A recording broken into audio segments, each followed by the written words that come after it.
Hello everyone. आज के lecture में हम नेक्स्ट न्यूमेरिकल देखने वाले हैं। Two wires of diameter 0.25 centimetre, one made of steel and the other made of brass, are loaded as shown in figure. The unloaded length of steel wire is 1.5 meter and the brass wire is 1 meter. Compute the elongations of the steel and brass wires.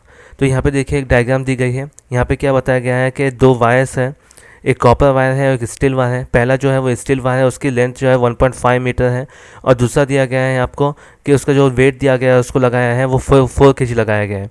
उसके बाद जो दूसरा next wire है वो brass का है, उसको wait 6 kg लगाया गया है और उसका जो मीटर है वो 1 मीटर लेंथ है। तो यहाँ पे हमको क्या दिया गया है, तो डायमीटर दिया गया है वायर्स का 0.25 सेंटीमीटर वायर्स का डायमीटर है और उसके बाद हमको क्या करना पड़ेगा, इसका रेडियस मालूम करना है। तो हम क्या करेंगे, इसको 2 से डिवाइड कर देंगे। तो क्या हो जाएगा आपका रेडियस 0.125 सेंटीमीटर। तो ये आपका रेडियस आएगा। इसी तरह से length of the steel wire 1.5 metre दिया गया है और length of the brass wire is 1 metre दिया गया है। तो देखिए हमारे को क्या है, टोटल फोर्स कितना है यहाँ पे, टोटल जो वेट लगाया गया है, टोटल फोर्स कितना है वो हमको पता करना है। तो पहले क्या करेंगे, हम जो दोनों वेट लगाए हैं यानी 4 kg और 6 kg, तो उसको हम क्या करेंगे, simple force is equal to mg के फॉर्मूले यूज़ करेंगे। यानी मास कितना है, टोटल 4 kg एंड 6 kg है। यानी क्या हो जाएगा, 4 + 6 इंटू ग्रेविटी क्या है 9.8 होगी। तो यहाँ पे आपका आंसर आएगा 10 into 9.8 is equal to 98 newton. तो यहाँ पे हमारे पास क्या है, फोर्स पता चल गई है। ओके, अब हम क्या करेंगे, यंग्स मॉडुलस हमको पता है। तो यंग्स मॉडुलस क्या होता है स्टील का, देखिए gamma 1 is equal to stress upon strain होता है, यानी A1 F1 divided by L1 delta L1। तो यहाँ पे L1 जो है और डेल्टा L1 है, तो डेल्टा L1 जो है ये आपका क्या हो जाएगा, चेंज इन लेंथ होगी। Okay, change in the length of steel wire, delta L1 जिससे हमने डिनोट किया है। अब देखिए हमको यहाँ पर क्या है, इलोंगेशन ऑफ वायर ही मालूम करना है, यानी डेल्टा L1 की वैल्यू और डेल्टा L2 की वैल्यू ब्रास के लिए इस तरह से हमको मालूम करना है। और A1 जो है वो आपका area of cross section of the steel wire है, जो एरिया ऑफ क्रॉस सेक्शन क्या है, πr²। इस तरह से हम क्या करेंगे, एरिया मालूम कर देंगे। चलिए नेक्स्ट देखते हैं। इसमें देखिए क्या हो जाएगा, पहले Young's modulus of steel wire यानी gamma 1 is equal to 2.0 into 10⁻11 pascal. अब देखिए 2.0 इंटू 10⁻11 पास्कल यहाँ कहाँ से आया, तो ये देखिए हमारे को क्या है, यहाँ पर कुछ है ना यंग्स मॉडुलस के हर एक मटेरियल है उसका यंग्स मॉडुलस दिया गया है। जैसा कि यहाँ पे देखिए सब्सटेंस दिए गए हैं, aluminium, copper, iron, steel, glass, concrete, इस तरह से, और उसके यहाँ पे यंग मॉडुलस यानी गामा की वैल्यू दी गई है। तो हमको क्या करना पड़ेगा, ये तो जो वैल्यूज़ है ये आपको क्या करना पड़ेगा, याद रखना पड़ेगा। कभी कभी क्वेश्चन में देता है, कभी आपको याद रखना पड़ेगा, नहीं देता है ये। तो यहाँ पे देखिए हमारे को स्टील के लिए चाहिए, तो स्टील यहाँ पे क्या है 200 इंटू 10⁻9 न्यूटन पर मीटर स्क्वायर इस तरह से है। तो यहाँ पे 200 है तो हम किसको क्या लिख सकते हैं, 2.0 इंटू 10⁻11 पास्कल लिख सकते हैं। ओके, हमने क्या किया है, 0 को हटाकर 10⁻11 यानी पावर इसका इंक्रीज कर दिया है। तो हमारे को गामा की वैल्यू मालूम है और हमको मेन जो चीज़ मालूम करना है वो चेंज इन लेंथ मालूम करना है, डेल्टा L1 की वैल्यू मालूम करना है। तो delta L1 is equal to F1 L1 divided by A1 into gamma 1। इस तरह से हमने क्या किया, डेल्टा L1 को यहाँ पर और गामा को यहाँ पर शिफ्ट कर दिया है। ठीक है, क्योंकि गामा की वैल्यू हमको पता है। तो हम क्या करेंगे, इसमें अब 1 बाय 1 वैल्यूज पुट करेंगे। तो फोर्स हमारे को क्या है, फोर्स F1 हमारे क्या पता चली है 98 आई है और लेंथ हमारा क्या है स्टील वायर का 1.5 मीटर है, यानी 98 इंटू 1.5 डिवाइडेड बाय एरिया आपका क्या है पाए 0.125 इंटू 10⁻² होल स्क्वायर इस तरह से है। और उसके बाद गामा की वैल्यू हमको पता है 2 इंटू 10⁻11। जब इसको सॉल्व करेंगे, सिंप्लीफाई करेंगे, तो हम क्या करेंगे, पूरे वैल्यूज रखने के बाद आपको आंसर मिलेगा 1.49 इंटू 10⁻4 मीटर। इस तरह से आपको स्टील का डेल्टा L1 मालूम हो गया है, यानी डेल्टा L1 आपका जो था वो स्टील के लिए था, वो हमें पता चल गया है। अब हम क्या करेंगे, इसी तरह से सेम मेथड यूज़ करेंगे ब्रास के लिए। अब ब्रास के लिए भी हमारे को क्या है, फोर्स पता करना है। तो फोर्स हमारे पास देखिए वहाँ पर ब्रास के लिए हमारे को 6 kg यहाँ पे अप्लाई किया गया है, यानी ब्रास वायर के ऊपर सिर्फ और सिर्फ 6 kg अप्लाई किया गया है। तो यानी क्या हो जाएगा, F2 यानी ब्रास के लिए F is equal to M into G, यानी मास आपका क्या हो जाएगा, सिर्फ 6 होगा और 9.8 आपकी ग्रेविटी होगी। इस तरह से आपको जो फोर्स मिलेगा वो 58.8 न्यूटन मिलेगा। और यंग्स मॉडुलस ऑफ ब्रास हमको पता है यहाँ पे क्या है, तो यहाँ पे देखिए gamma 2 is equal to F2 by A2 divide by delta L2 by L2। तो यहाँ पे हमको भी क्या करना है, सिर्फ और यहाँ पे भी डेल्टा L2 की वैल्यू मालूम करना है। और देखो डेल्टा L2 की वैल्यू मालूम करने के लिए हम क्या करेंगे, यहाँ पे इसमें सीधा सिंपली खाली शिफ्ट कर देंगे। यानी अगर हम क्या करते थे, इसको यहाँ पर इस तरह से लिखते थे F2 डिवाइड बाय A2 और यहाँ पे हो जाता था ये L2 divided by delta L2। तो L2 को हमने यहाँ पर शिफ्ट कर दिया, तो यहाँ पे आपका फॉर्मूला क्या बनेगा, delta L2 is equal to F2 into L2 divide by A2 into gamma 2। अब यहाँ पे देखिए गामा 2 के वैल्यू हमको मालूम है, F2 जो है आपका फोर्स है, फोर्स आपका अभी निकाले हैं 58.8 into 1 divided by pi into 0.125 into 10⁻² whole square into 0.91 into 10⁻11। और यहाँ पे हम सिंप्लीफाई करेंगे तो 1.3 इंटू 10⁻⁴। इस तरह से हमारे को क्या है, ब्रास का हमारे को क्या हो जाएगा, यहाँ पे उसका इलोंगेशन वैल्यू मालूम हो जाएगी। और यहाँ पे हम लिख देंगे elongation of steel wire is 1.49 into 10⁻⁴ metre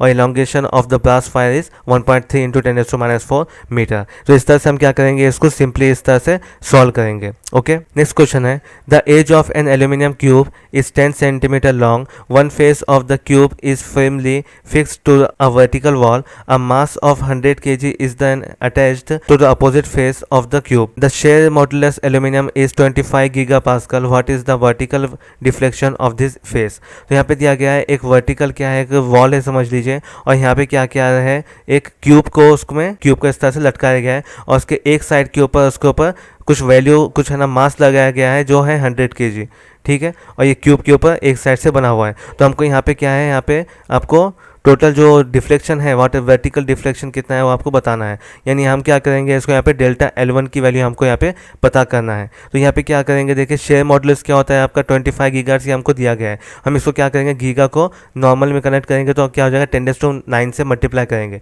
तो इसको क्या हो जाएगा 25 × 10⁻9 पास्कल। इसी तरह से शेयर मॉडुलस यानी shear stress divide by shear strain क्या होता है आपका नीटा की वैल्यू होती है। नीटा को हम जिससे डिनोट करते हैं तो F/A divided by L divide by delta L। तो यहाँ पे हमको क्या है डेल्टा L की वैल्यू मालूम करना है। तो हम क्या करेंगे यहाँ पे सिंपली उसी तरह से जैसा लास्ट क्वेश्चन में किए थे उसी तरह डेल्टा L1 को रुका देंगे और बाकी FL डिवाइड बाय A नीटा इस तरह से लिखेंगे। तो यहाँ पे हमारे को वैल्यू मालूम हो जाएगी 9.8 into 0.1 divided by 10⁻² into 25 into 10⁻9। यहाँ नीटा की वैल्यू हमको पहले से ही दिया गया है तो यहाँ पे मॉडुलस की वैल्यू हम 25 × 10⁻9 रख देंगे। जब इसको सॉल्व करेंगे तो हमारे को आंसर मिलेगा 3.92 इंटू 10⁻⁻7। ओके, हमको सिर्फ क्या करना है, यहाँ पे आपको फॉर्मूला याद करना पड़ेगा। चलिए नेक्स्ट क्वेश्चन देखते हैं। 4 identical hollow cylinders column of mild steel support a big structure of mass 50,000 kg. The inner and outer radius of each column are 30 and 60 cm respectively. Assuming the load distribution to be uniform, calculate the compressional strain of each column. तो यहाँ पे देखिए for example इस तरह से एक है ना स्लैब डाला हुआ है और उसके नीचे 4 कॉलम लगे हुए हैं, ठीक है, और वो बताया गया है कि हर एक कॉलम क्या है इक्वल यूनिफॉर्म में है ना डिस्ट्रीब्यूट करता है अपना लोड क्या करता है और डिस्ट्रीब्यूट करता है। और यहाँ पे क्या है उसके ऊपर जो 50,000 का वहाँ पे वेट दिया गया है, 50,000 का वेट आपको क्या है यहाँ पे दिया गया है। तो हमको क्या करना पड़ेगा, यहाँ पे 50,000 का यहाँ पे वेट हमको सबको डिवाइड करना पड़ेगा और हर एक कॉलम का रेडियस और उसका क्या दिया है इनर और आउटर वॉल का सरफेस दिया गया है। तो यहाँ पे देखिए हमको क्या क्या दिया गया है, पहले तो स्ट्रक्चर का जो मास है वो टोटल 50,000 kg है। उसके बाद इनर रेडियस जो है वो 30 सेंटीमीटर है तो उसको हम कन्वर्ट करेंगे तो 0.3 मीटर हो जाएगा। नेक्स्ट है आउटर रेडियस 60 सेंटीमीटर है तो उसको मीटर में कन्वर्ट करेंगे तो 0.6 मीटर हो जाएगा। उसके बाद यंग्स मॉडुलस ऑफ स्टील जो है वो gamma is equal 10⁻2 into 10⁻11 pascal, ये हमें याद रखना पड़ेगा। ओके, ये हमको पता है। नेक्स्ट देखना पड़ेगा total force exerted force is equal to m into g होता है यानी मास इंटू ग्रेविटी, यानी मास कितना है 50,000 इंटू 9.8, ठीक है। तो यहाँ पे हम क्या करेंगे इसको फोर्स पता करेंगे। तो अब देखिए फोर्स है ना 4 कॉलम पे डिवाइड किया गया है तो हमको एक कॉलम का है ना स्ट्रक्चर का एक कॉलम का मालूम करना है सिंगल एक कॉलम के लिए। तो हम क्या करेंगे इसको 4 से डिवाइड कर देंगे, यानी जितना भी आपका फोर्स आया है उसको हम 4 से डिवाइड करेंगे तो 50,000 इंटू 9.8 डिवाइड बाई 4 तो आपको मिलेगा एक कॉलम के ऊपर जितना स्ट्रेस है वो आपको मिल जाएगा 1,22,500 न्यूटन। ओके, अब हम क्या करेंगे यहाँ पे यंग्स मॉडुलस का फॉर्मूला यूज करेंगे gamma is equal to stress by strain, और हमें यहाँ पे जो मालूम करना है वो मालूम करना है स्ट्रेन मालूम करने के लिए बोला गया है। तो हम क्या करेंगे सिंपली स्ट्रेस को यहाँ क्या करेंगे रुका लेंगे और स्ट्रेन को इधर साइड ले लेंगे, यानी strain is equal to F/A gamma divide by gamma. तो हम क्या करेंगे यहाँ पे F फोर्स की वैल्यू मालूम है, एरिया की वैल्यू मालूम है, यानी A is equal to pi R² minus R²। देखिए यहाँ पे आउटर माइनस इनर सरफेस, यानी हमको यहाँ पे क्या करना पड़ेगा, देखिए फॉर एग्जांपल कॉलम बना हुआ है,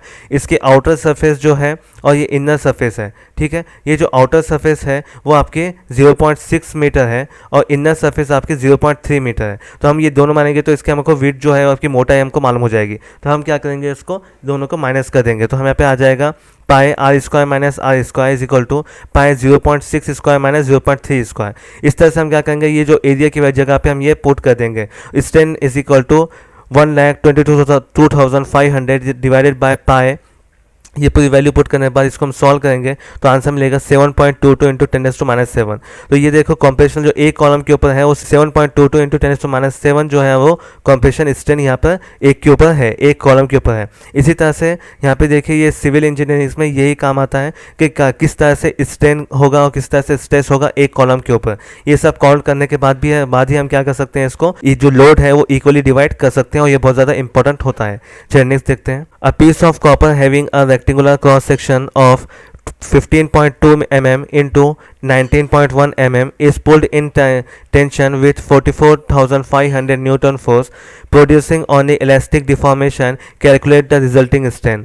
तो यहाँ पे देखिए हमारे को यहाँ पे भी स्ट्रेन की वैल्यू मालूम करना है और हमको दिया गया है कॉपर जो है वो लेंथ है 9.1 और उसकी ब्रेड्थ है 15.2 mm। हमको क्या करना पड़ेगा, पहले एरिया मालूम करने का पड़ेगा। तो एरिया क्या हो जाएगा, area is equal to L into B हो जाएगा, यानी लेंथ इंटू ब्रेड्थ। तो हम इसको एरिया मालूम करेंगे तो 2.9 इंटू 10⁻⁴ मीटर स्क्वायर, इस तरह से हमको एरिया मालूम हो जाएगा। नेक्स्ट है जो फोर्स दी गई है हमारे को क्या है, 44,500 न्यूटन फोर्स दी गई है। नेक्स्ट है हमको क्या करना, इलास्टिक कॉपर का जो है वो यंग्स मॉडुलस मालूम करना पड़ेगा। तो कॉपर का देखिए यहाँ पे दिया गया है 42 इंटू 10⁻⁹ न्यूटन पर मीटर स्क्वायर, इस तरह से इसका दिया गया है। तो ये हमको क्या करना पड़ेगा, शेयर मॉडुलस के लिए याद रखना पड़ेगा, ठीक है। तो यह देखिए अलग अलग कॉलम्स है, ये सबको आप है ना क्या करो, ये कॉलम्स को लिख लो। रिजल्ट आपके जो क्वेश्चन है वो सॉल्व करने में यही काम आएगा। जब तक कि आपको ये वैल्यूज याद नहीं रहेंगे आप है ना ये सॉल्व नहीं कर सकते क्वेश्चन को। अब हम क्या करेंगे, सिंपली इसको वैल्यूज को पुट कर देंगे इसके फॉर्मूले में। यानी हमको स्ट्रेन मालूम करना है, स्ट्रेन हम रुका दिए is equal to force divided by gamma into area. तो यहाँ पे हो जाएगा 44,500 divide by 2.9 into 10⁻⁴ into 42 into 10⁻⁹। Simplify करेंगे तो इसका आंसर मिलेगा 3.65 इंटू 10⁻⁻3। इस तरह से आपका ये स्ट्रेन का कह लिया क्या आ जाएगा, वैल्यू आएगा। तो इस तरह के क्वेश्चन रहते हैं, आपको इस तरह क्वेश्चन सॉल्व करना पड़ेगा। बस आपको बेसिक जो फॉर्मूले हैं वो याद रखना पड़ेगा और ये टेबल्स आप आपके नोटबुक्स में लिख लो। 9.1 और 9.2 ये टेबल इंपॉर्टेंट है। इसके बाद भी जो दूसरे टेबल्स जब आते हैं क्वेश्चन उस तरह से मैं आपको बताता रहूँगा। ओके, ये सब आपके नोटबुक्स में लिख लो, कंप्लीट करो। अगर कुछ डिफिकल्टी है, कुछ समझ में नहीं आ रहा है तो आप मुझे मैसेज कर सकते हैं। जो भी प्रॉब्लम है अब तक के जितना भी हुआ है, जो भी पोर्शन में जितना भी कुछ प्रॉब्लम है तो आप मुझे मैसेज कर सकते हैं। इसके बाद के लेक्चर में इसके आगे के प्रॉब्लम्स देखेंगे। Thank you.